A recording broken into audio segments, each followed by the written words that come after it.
But if you're new here, thanks for joining. My name's Caitlin Towsell. I'm from Boomerang Labs. We're a circular economy startup accelerator. We work with people that are coming out with innovations relating to circular economy in all areas, from designing out waste to keeping products and materials in use and regenerating natural systems.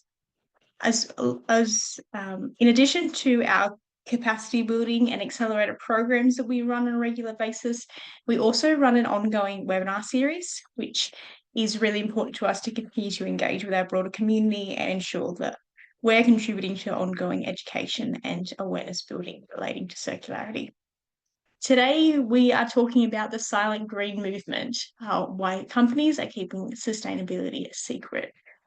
This is come out, we know all about greenwashing. It's something that we've known about for a long time. But greenhushing is a relatively new term that people are starting to get their heads around. So today we're talking about the difference in these two terms, what they mean, why they're actually a problem right now for us, and how they're applied to some emerging innovations.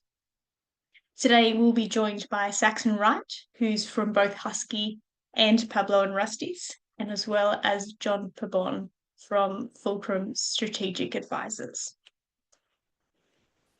To kick off, Boomerang Labs would like to acknowledge the traditional custodians of the various lands in which we all work and live today. For me, that's the Wanneroo people, the Hunter region of New South Wales. We extend our respects to elders past, present and emerging. As I mentioned, Boomerang Labs is Australia's first circular economy startup accelerator. We're supporting the transition to circular economy through entrepreneurship and small business innovation with circular systems and solutions at their core.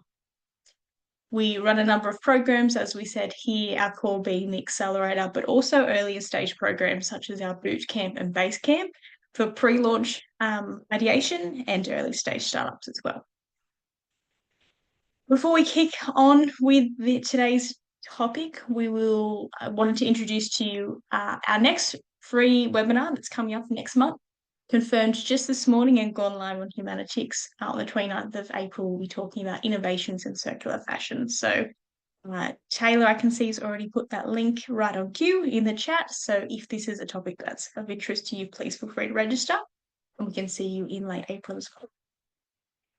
Today, we will be having short presentations from our two speakers, followed by a Q&A, some questions we've already prepared, as well as questions from you in the audience. So please feel free to send questions through the chat all the way through the session, and we'll make sure that we can answer those for you. That's all for me from our slides. I'll pass over to John to kick us off.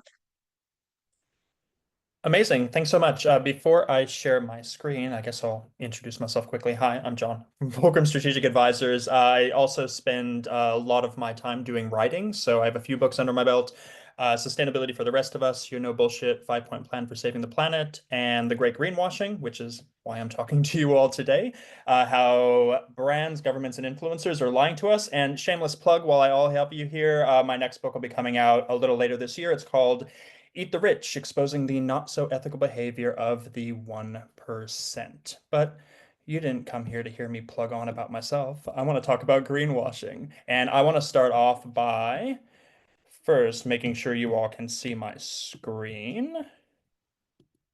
Voila, are we good? Perfect, I got a thumbs up. I want to start with a question. Now, it's a question I asked a group of sustainability executives about a year ago, and that question is sustainability losing steam? It's a pretty valid question, given everything we know going on right now in the sustainability world. We have companies rolling back a lot of their commitments when it comes to sustainability. The canary in the coal mine was last May's announcement by Unilever, who was kind of considered the poster child of sustainability for a very long time, rolling back a lot of their industry-leading commitments. We're talking rolling back any monitoring of water, reducing virgin plastics. They even scrapped any work they were doing around providing a living wage for their suppliers. So massive, massive moves. And they got a lot of heat for this, especially from Greenpeace, who said the board should hang their heads in shame, rightly so. There's backpedaling as well happening pretty much across the board. So if we look at this information from FactSet, so mentions of ESG on earnings calls fell from a high in Q4 2021 of 155 mentions down to just 29 mentions less than 2 years later. all of this is emboldening companies that probably weren't going to do the right thing to begin with. So the most recent example was about a month ago from BP, who have been pretty boastful about saying they're not going to do any more clean energy work and they're going to really double down on extractives. So this is going on, which makes us question, is sustainability losing steam? Then we have the political side of things. It seems pretty much governments around the world have kind of washed their hands of this whole sustainability thing. If I were to ask you how many countries you think are on track to meet their Paris climate targets, just think in your head, what do you think that number is? I'm not going to make you wait long because according to the Climate Action Tracker, zero. There are no countries on track to meet their Paris climate targets, which is pretty amazing, seeing as how every time a UN conference comes up, they talk about how well they are doing. So, pretty sad, honestly, state of affairs. We'll get to the good stuff in a minute, don't worry. Even here in Australia, a few years ago, I was lauding Australia for the amazing work it was doing trying to get on the front foot when it came to combating things like greenwashing. And the ACCC, ASIC, they've made a really good amount of effort, but a lot of that is hamstrung by a lack of willingness from the policymakers in Canberra. Polly Hemming from the Australia Institute, she coined a brilliant phrase that I actually used in the Great Greenwashing, and she called it state-sponsored greenwashing, which sums up sort of what's been going on here in Australia, but not just Australia, as well as the United States, Singapore, and of course the petrostates of the Mideast. Then burnout.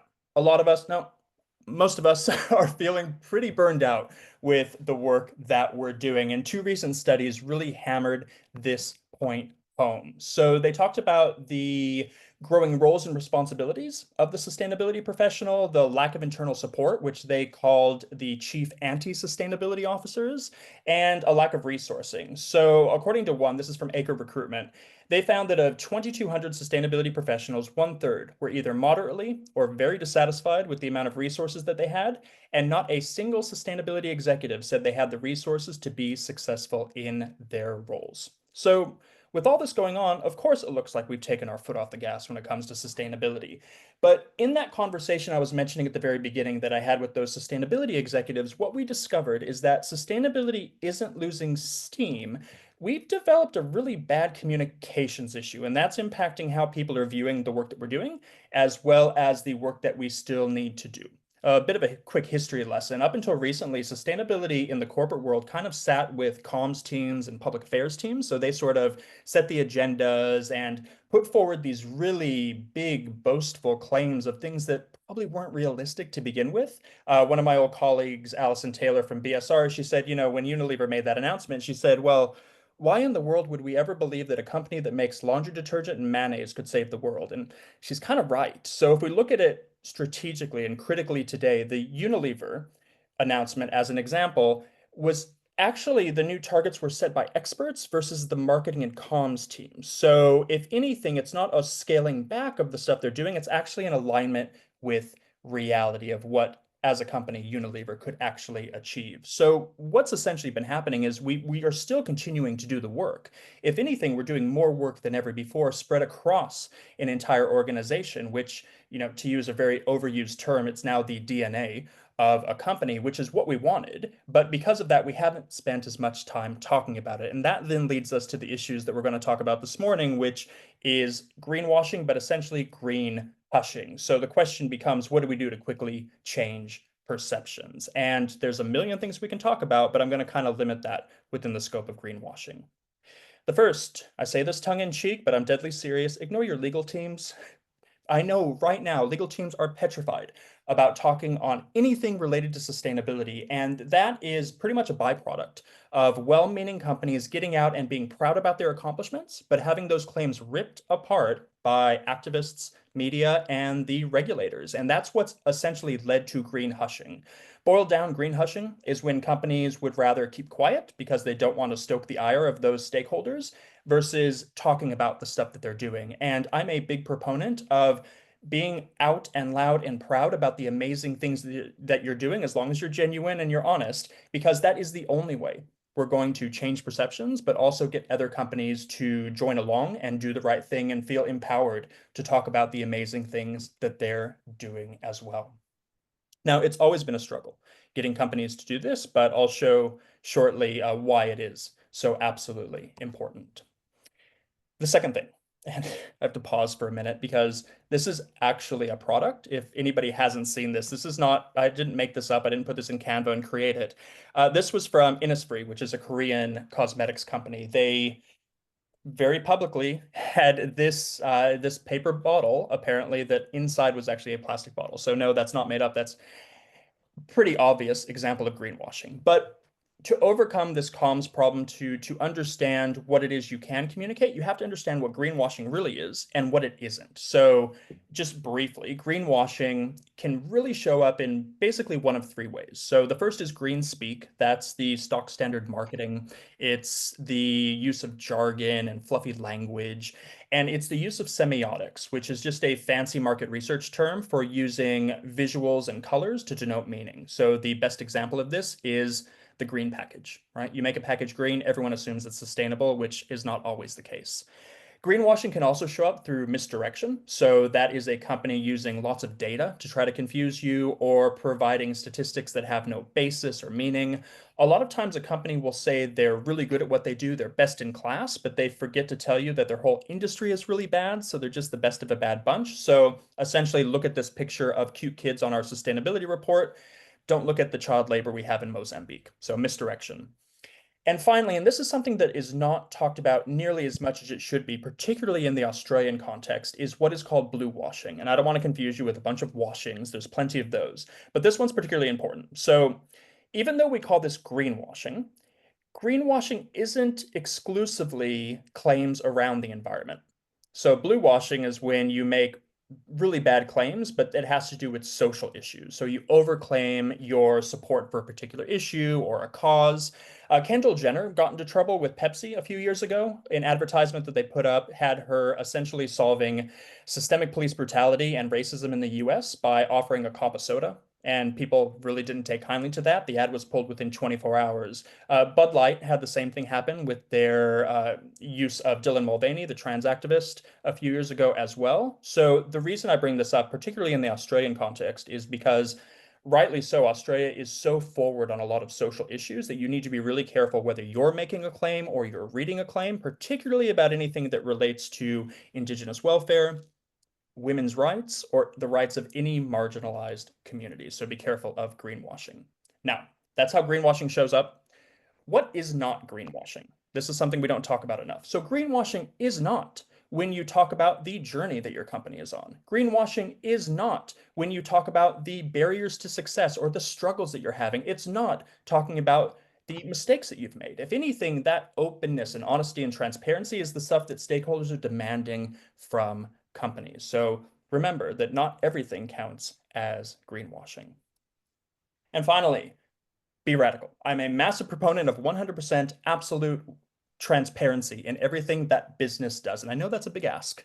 And the reason I talk about this and I bang on so much about radical transparency is because over my 20 years in this field, the one constant barrier to getting anything done has always been either no communication or really poor communications. You think about traditional sustainability messaging. It's the burnt out hellscape of an Earth. It's the Mad Max future, leather jackets, motorbikes. It's the sad polar bear on the melting ice cap, right? And if you're one of 10 billion people looking at these messages, you sit back and you go, well, what the hell am I supposed to do with all of that?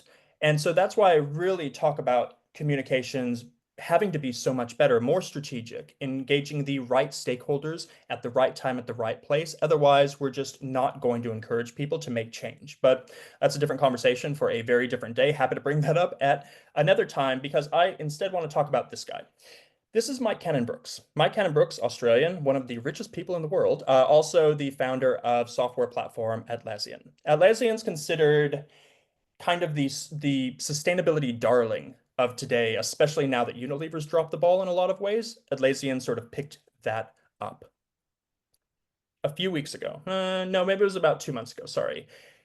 Mike Cannon-Brookes and Atlassian announced publicly the sponsorship of the Williams racing team of the F1, which got people turning heads because they said, well, how could this company that is supposed to be so sustainable be sponsoring what is considered one of the least sustainable sporting events? Going back to me preaching radical transparency, anytime I get up in front of an audience, and I do it all the time, I bang on about it, I always get glazed over eyes, people clutching their pearls going, John, that's impossible. Like, how can you do that? It's business. We can't be 100% transparent. We have to be really selective. And up until Mike made this announcement, I was sort of like, yeah, I get it. I'll still talk about it, but I know it's an impossibility. But he took to LinkedIn about 2 weeks ago and he gave an example of such radical transparency. It's entirely changed my mind and really put wind in my sails in talking up radical transparency. So he addressed the issue with sponsoring the Williams team. And what he did, he went into detail of why they made the choice to sponsor an F1 team. He talked about the work that the F1 is doing to become net zero and how far along they are, so changing perceptions. And he talked about how the Williams team is even further along versus the competition.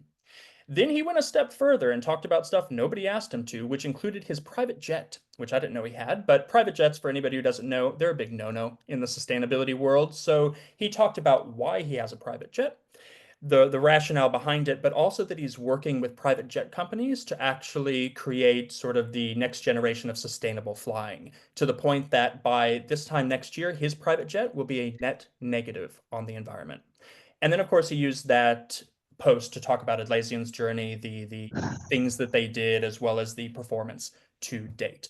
Was everybody happy with that announcement? No, of course not. He got lambasted a lot, but there was a bit of support because in my world at least, and I think for a lot of sustainability professionals, the idea of somebody being out in front of this and being totally transparent was actually quite refreshing.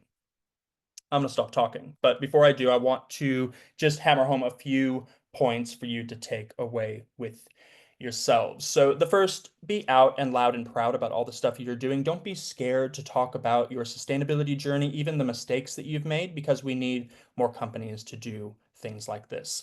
Second, this is not something I came up with, but I sort of live my life by it. You can do anything, but you can't do everything. So even if you are going to be out loud and proud about the stuff you're doing, you still have to be selective. You can only do so much. So be really laser focused on what it is you are going to talk about and promote. And finally, do or do not. There is no try, as I'm sure everybody on this call understands. Time is of the essence. So get out there and start to share the amazing things I know you're doing as soon as you can. Thanks. Fantastic. Thank you so much, John. That was really valuable to hear from you on that.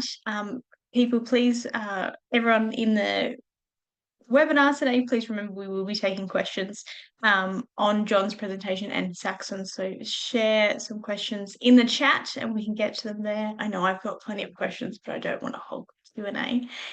So we'll pass straight to Saxon now, who has his own slides as well. Thank you, Saxon, and Taylor will bring those up in a second. Very good.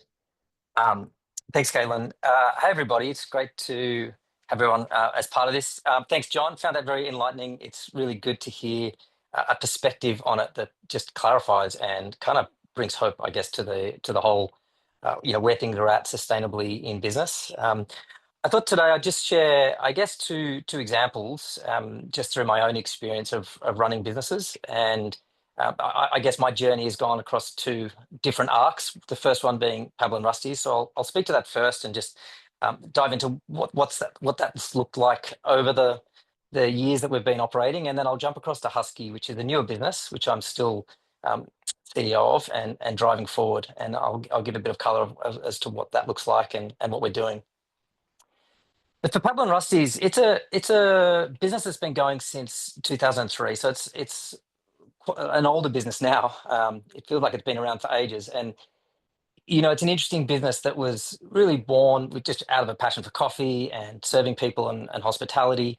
I guess at my core, I was always intrigued or valued sustainability and wanted to do the right thing.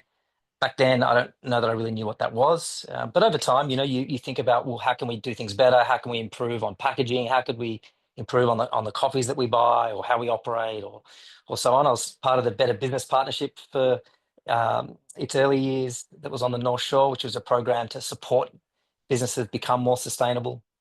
And then over time, we started to doing some things that I think were quite good. And we often heard the phrase, or people coming to us saying, "Hey, we just found out you're doing this or you're doing that. Why don't you talk about it?" And for us, the process of communicating or telling our story to our customers, certainly that came to sustainability, really wasn't something that we did. It's something we weren't very good at, and something that I think we've tried to understand better as we've gone along. So over the years, I guess we kept thinking about sustainability. We were doing more. I was really inspired by Patagonia and what they were doing, and we heard about B Corp and became a B Corp certified company, which was a great process and something that was really valuable. And I guess more and more we realized that people, our customers, really wanted to know more about what we were doing from a sustainability point of view. So we really tried to pick up our marketing game and try and communicate some of the things that we're doing and just say, hey, we are doing this, we are doing that, these are our values, this is why we do it. And it was great. And I think what we learned was that people really resonated with that. And when I say people, I really mean customers. So we then pushed that forward and really tried to step up our push into sustainability and to use that as a lever to try and win new customers and grow our business and our brand. And I guess what we found was that it didn't really have a huge impact. And I think to John's point, there's a bit of a point with people where they've heard a lot, and there was some momentum for a while, but it started to wane. And what we found was that driving forward with the sustainability agenda right at the front wasn't really that successful for us. Notwithstanding, we still kept doing what we're doing. We still really believed internally that what we did mattered, and we wanted to ensure that we just became a better and better business internally. And we're not perfect by any means, and so one of the things we did was join the 1% for the Planet movement, which was giving 1% of gross revenue to some kind of charity, and as a way to try and give back and to do more. And I think what we learned was actually leaning into these third-party certifications became really valuable for us, and that actually we didn't have to try and communicate everything on our own, and leveraging certifications became really important for us. And so we became carbon neutral certified as well, and just continued that journey using third-party certifications to try and communicate quicker, more easily, in a way that people could grasp easily and readily, which we have found, I think, to be quite effective. But where we are now is we actually found that our customers really love it from a longevity point of view. So we now lean into sustainability really for our current and existing customers. And we're really seeing that the loyalty and retention piece has become really well connected to our sustainability. And when we do surveys, which we actually do quite a bit with our customers, is they really love the fact that we're sustainable. And that's one of the reasons that they stay with us. So we've kind of landed on a place where we lean into quality and consistency and the things people love about a good coffee, the value proposition of not just price, but how we get the coffee to them and what that looks like. And then the sustainability piece and the communication really is that ongoing connection to our customer base where they follow us on the journey. They keep up to date with all the little things that we do. And for us, that's really about what it is. It's all those little things that add up. And so we put out our impact report each year, and we talk about what we're doing, what we're trying to do, what we haven't done, what we've missed, and just try and really connect our audience to our best intent. And we're not perfect, but we want to be able to communicate that as well. So I guess that's something we're trying to get better at. We're not there yet. We're not perfect, but we really want to be able to connect with our audience, help them understand what we do, why we do it, and how we do it. If we change gears just quickly into Huskee, so just to jump forward, Huskee is a younger business. It's really, just jump back on that slide for me, because I'll speak to some of the products there. Huskee is a younger business. It was actually born out of a goal to take waste from farms, and one of the byproducts is husk. It's a fibrous material that comes off the seed of the bean when coffee is getting processed. And we wanted to make something out of that. Our goal was really to support the farms, was to provide a potential new source of income, was to create products that could ultimately do something positive in the world. And the idea kind of evolved to where it was, okay, maybe we could do something at the cafe end, maybe we could do something about solving for the single-use cup problem. And so we end up having all these problems we were trying to solve. And I guess the difference with Huskee compared to Pebble and Rusty is where the first is a coffee company that's trying to do business well. Huskee actually was really trying to solve other people's problems as it related to waste and to other sustainability issues. So we see ourselves really as an enabler of sustainable activity. And I guess to do that, the communication challenge is quite different, and it's really needed a different approach. And so as we started to take the Huskee product to market, which is this cup that's on this image, it's the right-hand side, made out of husk, we needed a way to communicate what we're doing. The problem for us, though, is there was actually so many messages, and so we were trying to communicate lots of different things to lots of different people to try and connect our message of what we're doing at farm to what we're trying to do in terms of reducing waste, in terms of how to help cafes get rid of single use. That the challenge was, how do we, really position ourselves well? And often I guess we got it wrong, and we were accused of greenwashing quite a bit. We were accused of not being transparent about how we made them, what we did with it, the end of life story of the cups, and what does that look like. And so for us, it was a real challenge to go, okay, we're in an area which is quite tricky, because often it's 2 steps forward and 1 step back. And if we don't talk about the 1 step back, then the 2 steps forward gets lost in the mix, and we can get pinged for that. So it was really hard to try and work out, well, how do we communicate the 1 step back, but also, the good things that we are trying to do, even if not perfectly, but getting better and better. So yeah, communicating that has always been a challenge, and I guess that's what we've tried to work with. And as we've evolved and introduced new products, so you can see the steel on the left, and we introduced Renew, which is a 50% recycled plastic, which is made by Triton Eastman. And we go to market, and that's an interesting product, because we've gone to market with that, saying that it's a up to 50% recycled content plastic cup. Now, some people have a problem with plastic, which is fair enough, and I understand the debate around plastics. However, plastics have a place, in my view, and we can use them wisely, and it's certainly a lot better than single use, and there's other health benefits compared to single use, but again, still plastic. But the problem is, we're dealing with a company who themselves aren't transparent, and we've been trying to get the information out of Triton about how do they recycle, where did that material come from, what does that look like. So for us to be able to communicate some of our claims, it's actually really difficult when the supply chain isn't necessarily as transparent as we would like. And so we often are struggling to try and get information on those materials.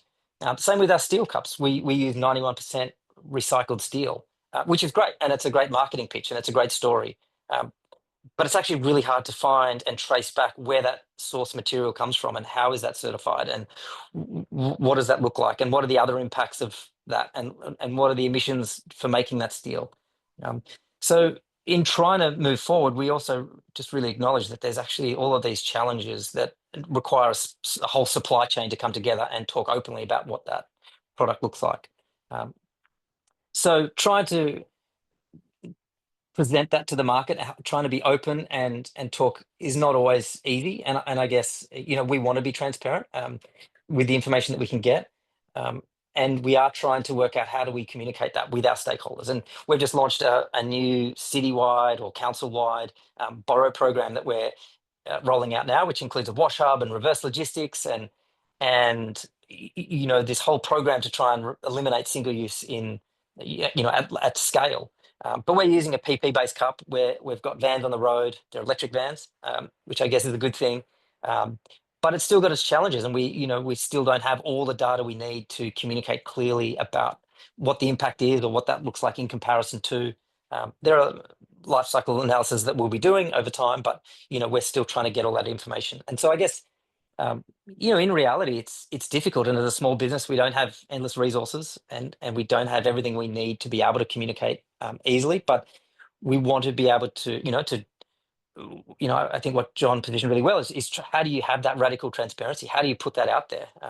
And it's hard when you don't have a big team, and you don't have all the data, and you don't have everything you need to make that easy. But I do think it's valuable, and I certainly encourage any business owners to lean into it, and to at least try. And you get feedback from the market, and the market often tells you whether you doing something that's out of line or not. But we also need to just lean on our own understanding of the product, of the market, of the solutions we're trying to put in place, and communicate those at scale. And for us, we're trying to create large scale behavior change. We're trying to get large groups of people to shift the way they interact with in this case, waste.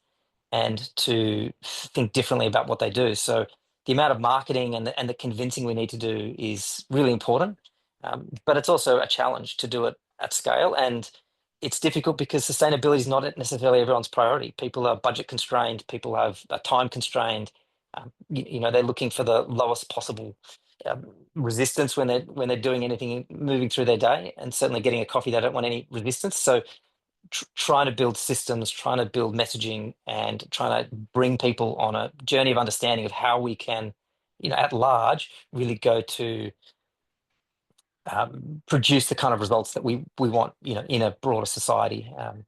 And so, yeah, I guess for us, it's ongoing. We're still learning. We're still trying to do it better, and we want to be able to connect in with people that know how to communicate it better, and to build that muscle internally ourselves so that we can better serve the people that we're trying to get behind. So that's our journey, that's our story. But would love to answer any questions people might have as we move into that. Great, thank you so much, Saxon. We might go straight to the question we have in the chat. Oh, I realised that my video's off. Sorry, everyone. Let's go first to the question in the chat here from James Stewart from Always Carbon. James, and we'll give you the chance to have the floor too, to give a bit more detail about your question. But you said you're curious about whether or not the speakers see an increased interest in permanent carbon removal and permanent carbon removal credits. For example, biochar, which is what Always Carbon is focused on, or is the focus still on cheaper CCUs and avoidance credits or nature-based reforestation attempts? So Saxon, that might go to you first, and then John, you may have some insights more broadly. Yeah, it's interesting. I mean, carbon credits is a whole thing, and as a carbon neutral business, it's something we've struggled with, if I'm honest, trying to know what's the best way to do it. How much do we invest in reducing our own carbon versus offsetting, and what does that look like? And it's, if I'm honest, still up for debate as to where we head. Where do we invest those credits? What are they worth? That's a whole thing, and we're not really equipped to understand that as a small business. So we just have to, lean on other people to make those decisions. I find biochar fascinating. That's actually a side area that I'm interested in. I love the idea of biochar and what that could look like, and have been playing in that. And what we've been trying to do is actually make biochar out of waste chaff, which is a byproduct of coffee roasting, which is really hard to deal with. And so one of our projects is actually to how do we consolidate another waste product and turn that into, a fuel that could have other purposes. So I'll park that one because that's a whole topic.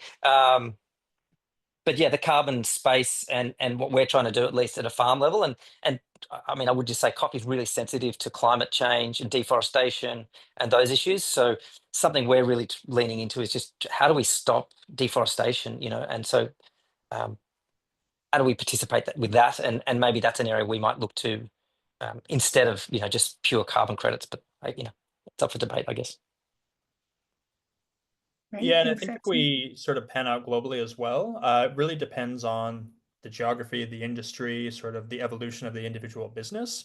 Generally speaking, if I had a crystal ball and we looked ahead kind of 10 or 15 years from now, the idea of using a carbon credit as being a credible move for a company to become net zero is probably not going to be as widely accepted as it is today. We're already sort of seeing that happen. So there are absolutely imperatives to be looking for alternatives to just saying, oh, we're carbon neutral because we have a bunch of credits under our belt. Yeah, interesting. And yeah, James, if you're there and want to jump in, would love to hear if you have any other thoughts based on those insights from our speakers. I'd like to keep this quite open if you want to jump in. Hello, folks. Hello, Fabian. Thank you for organising. It's very interesting to hear the speakers' views, and thank you for sharing.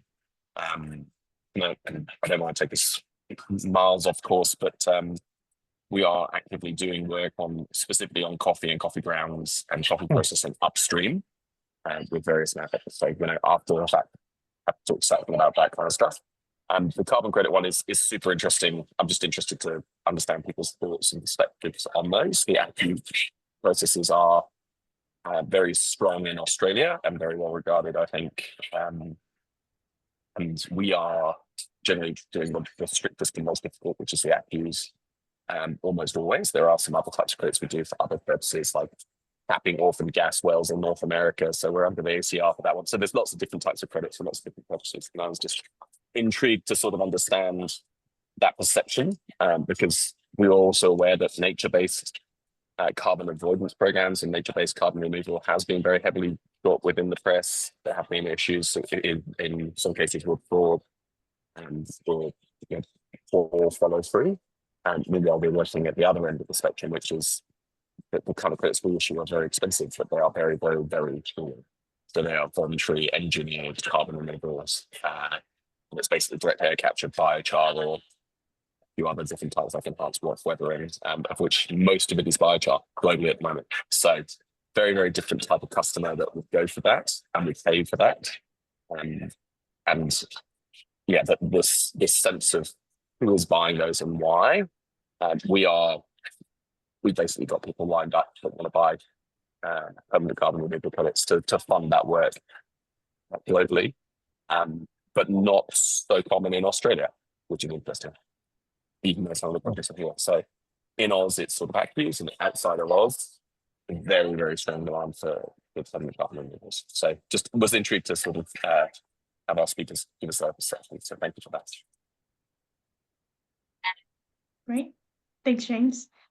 And then we had a comment in the chat for you, Saxon, maybe more just something on notice, is Mana has suggested that Recycle Triton should have ISCC plus certification, so International Sustainability and Carbon certification. So just something maybe you can push that if they haven't already considered, but understanding it's really tricky, like you said, being a part of supply chain and pushing behavior change for your customers as well as the people that you're trying to work with.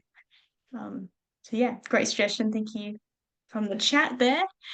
Some questions that we had prepared is wanting to chat a little bit around the role of consumer trust in greenhushing as well as greenwashing. I think that's partially, to do with brand and reputation, why people may make decisions on how they communicate their sustainability. But I think it's also really challenging from a consumer's perspective to try and keep up with everyone saying that they're sustainable, or so many people putting all these claims out there, and for them to actually understand which ones are trustworthy without having any expertise or background in understanding how to verify that.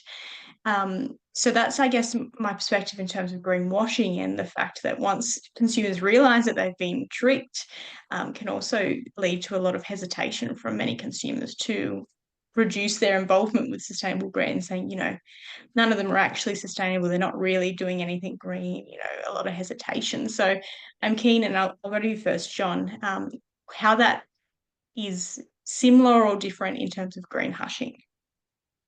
No, it's absolutely part of it. I mean, greenhushing really is on the part of the business itself, but the consumer response to what's been going on enables companies to keep quiet, right? If nobody's pressuring companies to talk about it, then they won't talk about it. One of I'm not an economist, this is outside my scope, but people talk a lot about how can we be sustainable within a capitalist system. And I hope there's a brilliant economic mind figuring out a different system, because this one's clearly not working. But in the meantime, we work with businesses to try to make them better. But one of the silver linings of all of that is that companies will always respond to what consumers demand. So if a consumer wants things to be more sustainable, and this sounds so trite and silly, but be smarter with the way you spend your money. And the one thing that nobody wants to do, that unfortunately in this timeline that we're in, we have to do, is if you want to make the right decision, you're going to have to do a bit of research.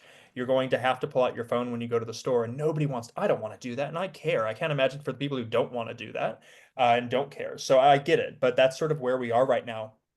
Again, another crystal ball sort of prediction, 10 or 15 years from now, the way things are going, most of the work will have been done in 15 years. So you go to the store and most of the choices that you have will be good, sustainable choices, because those businesses that aren't playing ball now, they're not really going to have a space to play in the not too distant future. They'll be pushed out of the system. So that's something to look forward to. But in the meantime, you got to pull out your phone and do a bit of research.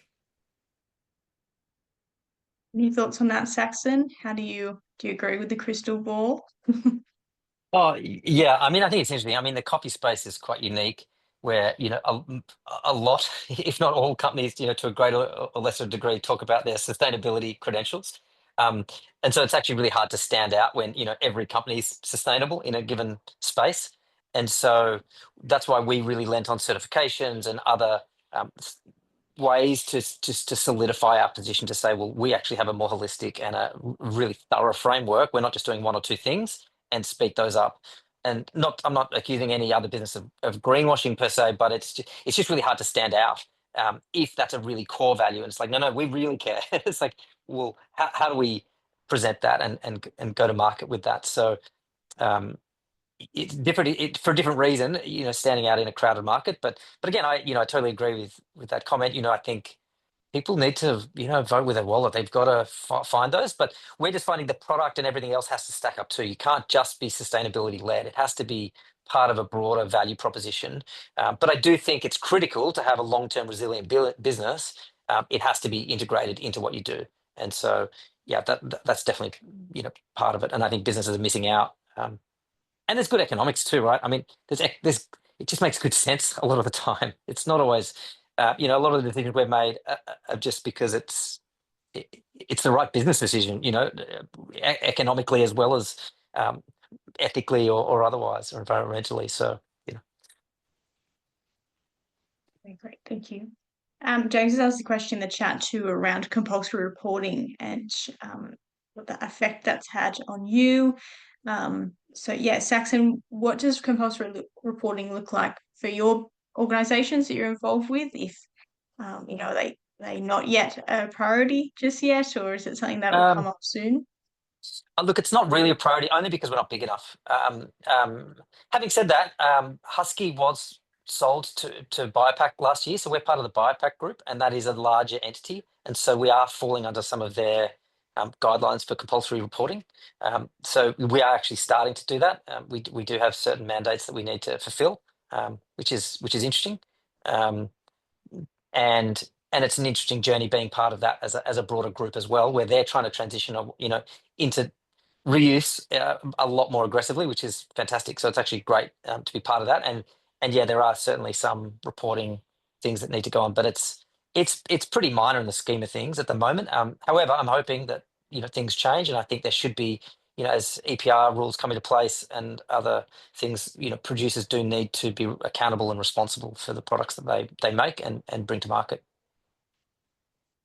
Some of you may have seen me cringe when you asked that question. Reporting is, I think, for most sustainability professionals at large businesses, contrary to what Saxon just said, it is the biggest thing people bang their heads against a wall about because it is just so it's become so tightly regulated. You have things coming out of Brussels and the EU, different regulations that are now starting to impact different markets globally. Here in Australia, obviously, the government is starting to push out phased reporting for businesses of a certain size. But the issue is that there are now so many of these reporting mechanisms that to get your head around what frameworks you have to apply and what you don't need to do and all these sort of things, it's essentially made sustainability professionals kind of accountants. I was having a conversation with one person at a major multinational, and they said for every one person they employ to do sustainability work, they now employ 7 people to work on reporting.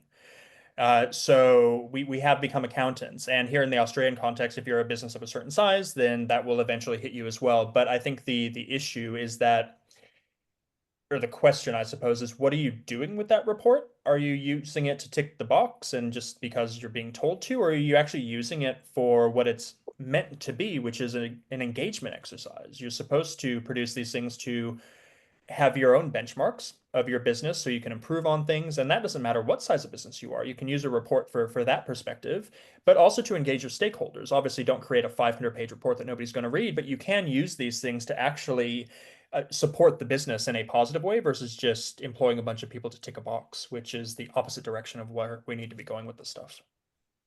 But if you don't need to report, don't worry about it right now because it is, yeah, it'll keep you up at night.